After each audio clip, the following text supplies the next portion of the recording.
ሁሉም የራሱ የሆነ ጊዜ አለው። ለማሸትም፣ ለመብሰልም፣ ዘር ለመሆንም። ወንድ ከሆንክ 30 ዓመት ሳይሞላ ገንዘብ እንኳ ቢኖርህ ወደ ሴት ባትሮጥ እላለሁ። ምክንያቱም መብሰል ገና ይቀርሃል። ለምን መሰለ? ሰሞኑን ቆስጣ የሚል ቃል በብዙ ወንዶች ሰማለሁ። በፊት እህቶቻችን ከዛ እያለ ቺኳ ከዛ ሰሞኑን ቆስጣ አለማለት የደረስከው ገና በሸትነትህ የተከበረውን ነገር በቀላሉ በማግኘት ነው እላለሁ። በሽማግሌ ደጅ ተጠንቶ ብዙ ውጣ ውረድ ፈጅቶ ጥሎሽ፣ ድግሽ፣ ዳስ ተጥሎ ብዙ ነገር ተብሎ የሚገኘው ክቡር የሴት ልጅን ገላ በቀላሉ እቅፍህ ስላገኘው ወይም ክብሩ ረከሰብህ ወይም ከባዱ ቀለለብህ።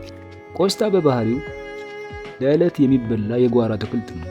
ሄደህ ቀንጥሰህ አምጥተህ ቶሎ የምትበላው ቅጠል ነው። ሴት ልጅ ግን እንዲህ አይደለችም። የሰው ልጅ ማስቀጠያ። ክፍል 2 የሚቀጥል ይሆናል።